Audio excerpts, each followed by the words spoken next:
the workbook, we have our overview page like we always do for our workbooks.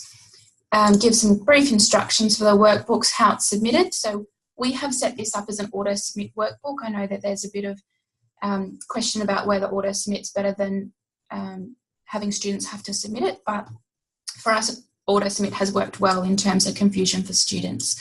So we outline that to students and remind them that there.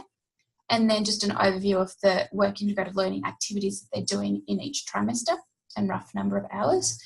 We also have the next tab outlining the STAL-P reflection framework. So it enables students to kind of address the situation, the task, the action, the result or the reflection part of it, and their learning as well as planning. So where they're going to go from here or how this activity results or impacts on the future activities. Within each of these sessions, there's a little bit of information about the activity, the learning outcomes, and then we get the students to reflect on them. So we enable the word count, which is helpful for us and for the students to stick to that 100 to 150 words. So for other activities, they also need to reflect in these boxes, but we also get other formats. So we get them to do a reflection video in this one. So they do that through Pebble Pocket and then just upload it quickly through that. We also get them to rate how useful it was for their professional development. Other activities that they do, again, outlining what the activity is about and then the learning outcomes that we expect them to reflect on. So this is a version that a student's actually submitted, the same workbook that I've just gone through. This is one of the pages they'll open that they've completed. So we actually mark this workbook through Atlas. So come in here and leave feedback on the individual pages. The benefit of that being that each of the different pages have their feedback on the same place.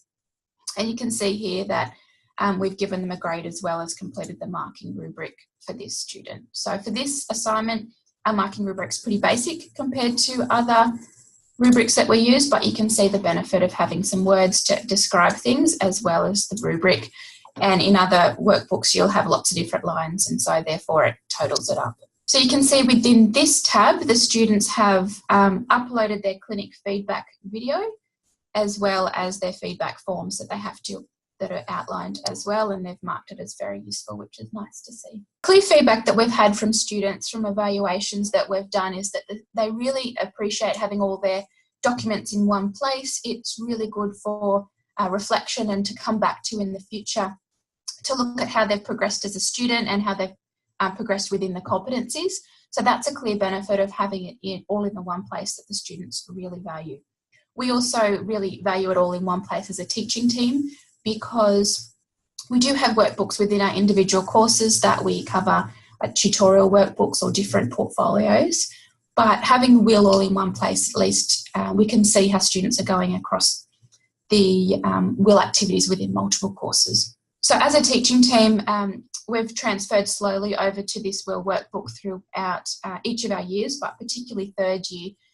It allows us to see how the students are progressing in different areas, but it also allows us to integrate a lot of our learning outcomes and activities that are linked within courses.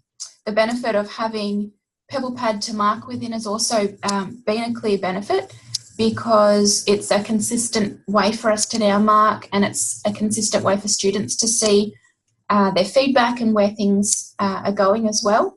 So with this CLIMBS reflection, last year we had, or in previous years, we had the students just completing a 500-word reflection, covering off on a few different points, whereas this year we've actually changed it to directly linking it to the competencies that they need to demonstrate as a dietitian, which has been very beneficial in that not only for marking, it's made it much easier having the STAL-P reflection format as opposed to just a generic 500-word reflection.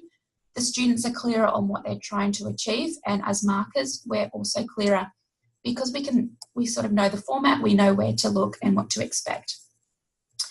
It's also made it more useful for students in that it's directly linked to the competencies, so they kind of know what they're reflecting on, and it gives context to the reflection directly linking to where they're going as a student.